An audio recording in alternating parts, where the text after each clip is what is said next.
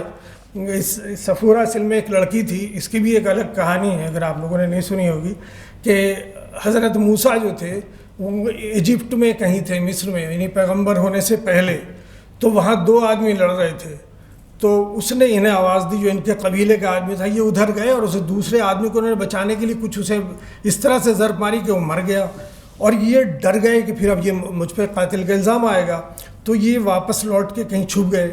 دوسرے دن پھر کہیں جا رہے تھے تو وہی آدمی پھر کسی سے لڑ رہا تھا، لیکن وہ کسی کو پتہ نہیں چلا کہ اس کو قتل کس نے کیا، وہ بادشاہ کا خاص آدمی تھا، فرعون کا۔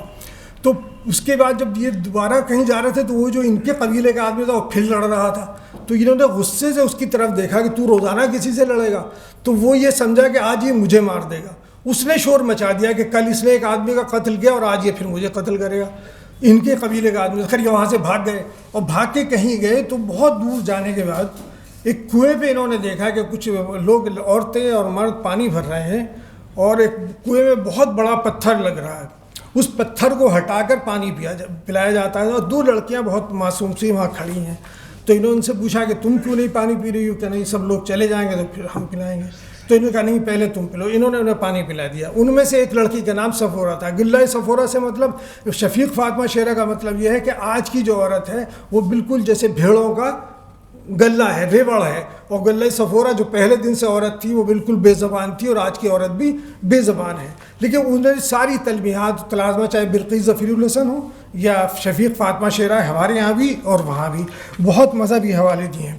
لیکن حمد اور نعت یہ بھی بہت ساری نظر آنے لگی ہیں۔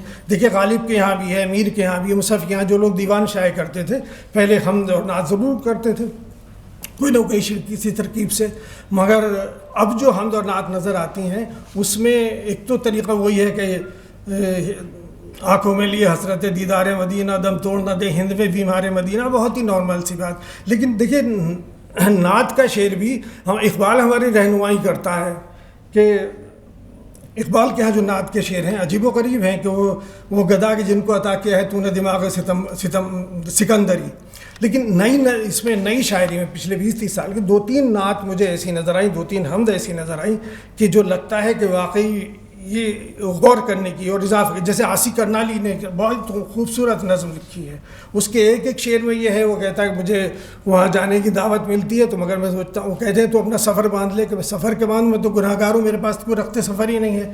یا نشتر خانقاہی کی ایک بہت اچھی خوبصورت حمد تھی کہ یہ جانتا تو نہ سہنے پڑتے عذاب ذہنی اذیتوں کے، گواہ کے عمر عزیز سمجھا کہ ہجر تو ہے وصال تو ہے، اور میری نظر میں ذہانتوں کا کمال تو ہے۔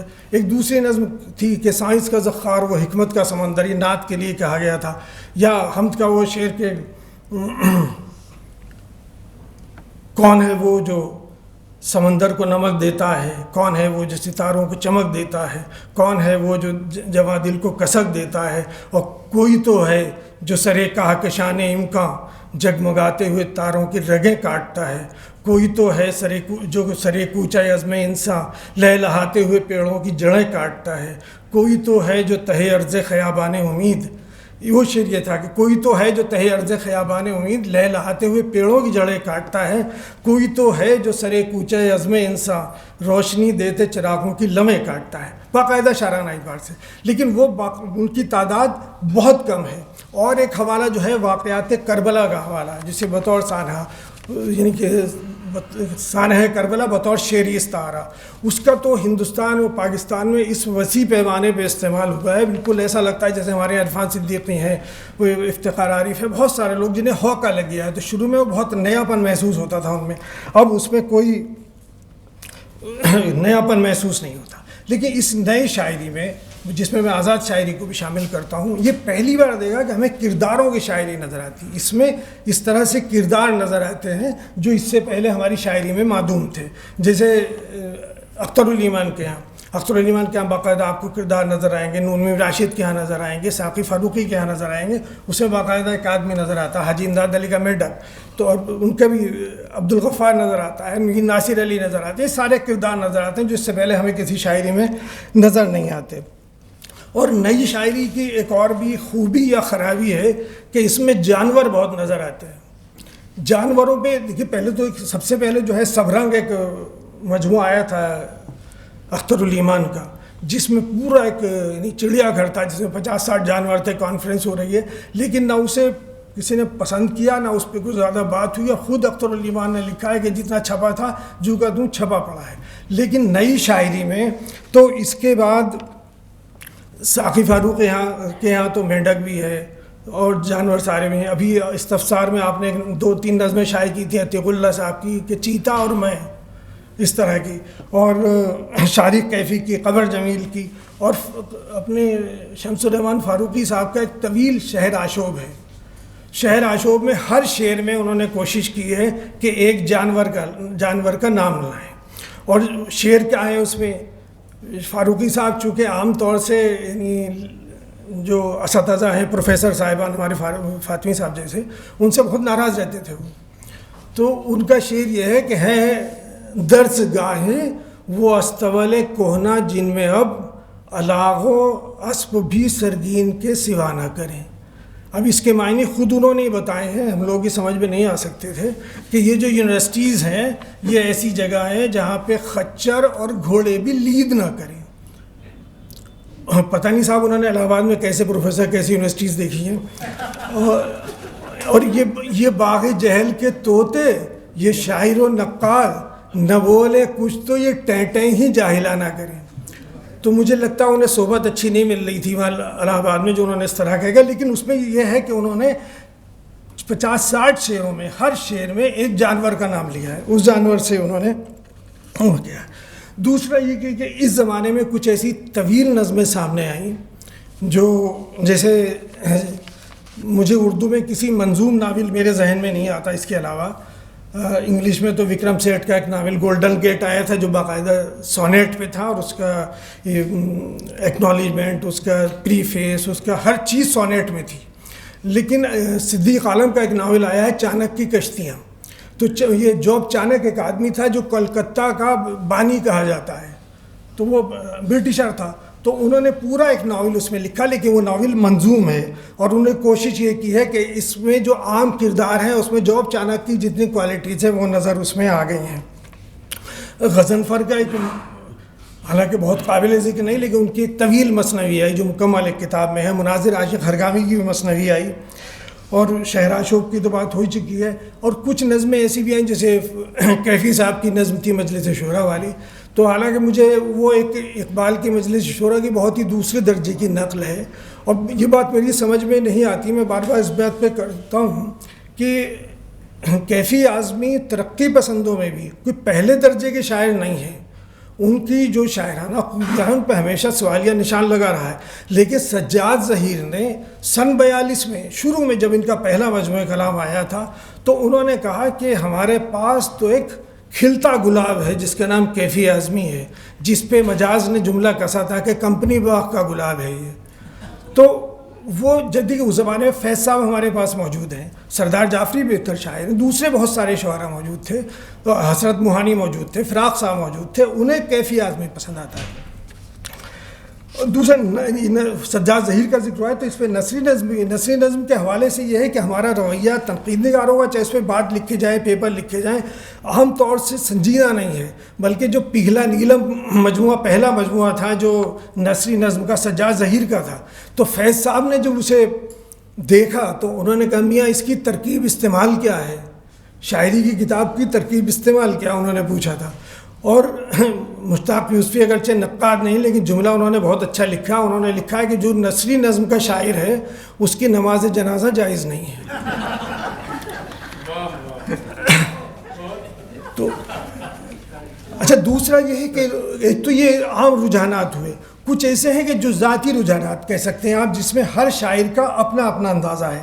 جیسے ظاہر اللہ کا ایک شاعر ہے، وہ سمرقند و بخارا کے اسیر ہیں کہ میں شہتوت کے رس کی بات کرتے ہیں، میں شہتوت کا رس تھا نہ غزالوں کے پرے تھے، میں رات بھی اس بزم میں تاخیر سے پہنچا، اور گھوڑے کے سفر کا، اور اس میں یعنی وہ اسی لفظیات کے اسیر ہیں. وزیر آغا کے ہاں آپ دیکھیے جنگل، ان جگہ جگہ جنگل کی نظمیں نظر آتی ہیں. جیسے راشد کے یہاں ریت ایک خاص وہ تھا، تو میرے خیال سے یہ اپنے شہریار صاحب کے ہاں وہاں خواب نظر آتا ہے، جگہ جگہ خواب کی نظمیں، کہیں وہ بہت اچھی نظم ہو جاتی ہے، کہیں وہ بہت معمولی ہو جاتی ہے. افضال احمد سید کا خیمہ خواب ہے، اس میں آئینے پہ بہت نظم ہے، آئینہ ان کا ہے. اور مجھے ایک جگہ ایک شعر ان کا ہے کہ کیا ساعت مسعود تھی جس وقت میرا دل طرز سخن میرزا نوشہ پہ آیا. تو مجھے ایسا لگتا ہے کہ چونکہ خود غالب کی کمزوری آئینہ ہے، غالب کی شعروں میں لاتعداد اشعار میں آئینے کا ذکر ہے، تو افضال احمد سید نے وہاں سے لیا ہے. اور ایک پریشانی یہ ہماری ہے کہ جو ہماری، میں جسے قبائلی تنقید کہتا ہوں، کہ ہماری ٹرائبل تنقید ہے، کہ ایک ترقی پسندوں کی تنقید ہے، ایک جدیدیوں کی تنقید ہے. اب دیکھیے فیض صاحب جیسا سلامت روی والا آدمی، انہوں نے حمید نسیم سے کہا کہ تم نے یہ جو ضیاء جالندھر یہ اس پہ اتنا اچھا مضمون کیوں لکھا؟ تو انہوں نے کہا بہت اچھا شاعر ہے وہ اس لیے لکھا. کہنا بہت اچھا شاعر ہے لیکن وہ ہمارے مسلک کا نہیں ہے، اس لیے ایسے لوگوں کی شہرت کا وجہ بننا غلط ہے. تو سارے ترقی پسندوں میں آپ یہ دیکھیے کہ اپنے سردار جعفری صاحب، قمر رئیس صاحب، حسن صاحب، یہ سارے لوگ ایک خاص نظریہ کے لوگ ہیں، ان کی آپ کی تعریف کریں گے، ان کی شاعری میں قلابی میں. دوسری طرف نئے تنقید نگار ہیں، اب جیسے فاروقی صاحب ہیں. اب فاروقی صاحب آپ یہ دیکھیے کہ انہیں جو شاعر نہیں لگتا، فراق شاعر نہیں لگتا، ان کو احمد مشتاق بڑا شاعر لگتا ہے. تو اور اس کے بعد نئے شاعروں میں اب آپ یہ دیکھیں کسی کے بارے میں، شارق کیفی کے بارے میں انہوں نے لکھا، نئے نئے شعراء کے بارے میں انہوں نے لکھا، ابھی باغ کے بارے میں لکھا، مگر کسی ترقی پسند شاعری میں انہیں کوئی اچھی چیز نظر نہیں آئی. دیکھیے ہر تحریک میں اچھی بری شاعری ہوتی ہے، وہ وقت طے کرتا، کچھ سلامت رہ جاتی ہے، کچھ اس میں ختم ہو جاتی ہے. وہ جدیدیوں کے ساتھ بھی ہوا ہے کہ اچھا وہ بھی جیسے آج صبح کہا کہ ہدایت ناموں کے تو سب پابند تھے، تو اسی لیے وہاں جو ہو رہا تھا ترقی پسند شاعری میں، اب اس میں بھی ایک ٹرائب در ٹرائب تھا. یہ بات مجروح صاحب نے مجھ سے کہی تھی. مجروح صاحب کے ایک دوست تھے سہگل صاحب، جو اتفاق سے میرے پڑوسی تھے، اور مجروح صاحب آتے ہیں وہاں ٹھہرتے تھے ان کے یہاں. تو مجروح صاحب کہتے تھے ترقی پسند لوگ بھی تو مجھے کہاں پوری طرح ترقی پسند سمجھتے ہیں، اور کبھی جیسے اس زمانے میں ان سب کا جو قبلہ و کعبہ تھا ماسکو میں تھا، کہنا جتنی بار ماسکو جانے کی بات ہوتی ہے کبھی میرا نام ان لوگوں کو یاد نہیں آتا. تو وہ بھی یہ تھا کہ چونکہ اس میں کیفی اعظمی تھے، وہ انر سرکل میں تھے، سردار جعفری تھے، وہ ان تمام لوگوں کو، تو وہ ان کے ساتھ بھی تھا. اس پہ ایک بات دلچسپ یاد آ گئی، وہ بھی سن لیجئے کہ امرتا پریتم نے لکھا ہے کہ ایک دن سجاد ظہیر میرے پاس آئے اور انہوں نے مجھ سے کہا کہ ہم رشا جا رہے ہیں اور میں آپ کو بھی لے جانا چاہتا ہوں، تو آپ ایک درخواست لکھ کے دے دیجئے، چونکہ کچھ لوگ یہ کہہ رہے ہیں، کچھ اردو ہندی کے ادیب، کہ اگر امرتا پریتم وہاں جائیں گی تو ہماری بیویاں ہمیں جانے نہیں دیں گی، تو میں کوئی بہانہ چاہتا ہوں آپ کے لیے. تو وہ طریقہ یہ تھا کہ جو خاص لوگوں کو وہ کیا جاتا تھا. بہرحال اور بہت ساری چیزیں اس میں ہیں، میرے خیال ہے کافی ہو گیا. یہ حکم کر رہے ہیں صدر صاحب، یہ جب خود پیپر پڑھتے ہیں تو ہاں نہیں، یہ جب خود پیپر پڑھتے ہیں تو اس قدر شعروں کی طرح سے کہتے ہیں خاص توجہ چاہتا ہوں، داد چاہتا ہوں جملوں کی، اور وقت کا تعین نہیں کرتے. اور میں جب بھی پیپر پڑھتا ہوں، فگار کی ایک نظم تھی کہ غیر جب شعر پڑھے بھول کے مت دینا داد، میں پڑھوں شعر تو کہنا بہت خوب استاد، کیا فصاحت کیا بلاغت ہے مقرر ارشاد. تو بہرحال ٹھیک ہے، بہت بہت شکریہ آپ تمام حضرات کا. میں نے بعد میں اس میں تفصیل سے یہ کوشش کی ہے کہ اس کی نامقبولیت کے اسباب پہ نثری نظم کی اور آزاد نظم کی بھی. آزاد نظموں میں بہت سارا معاملہ ہے کہ وہ نظم میں بہت قریب ہیں ہمارے اس سے، جو لیکن اس میں بھی جو شعراء ہیں ان کو بہت کچھ یعنی ہماری تہذیب سے ہم آنگے نہیں ہیں، اس لیے بہت کم نظمیں ایسی ہیں جو زندہ رہیں گی. بہت بہت شکریہ.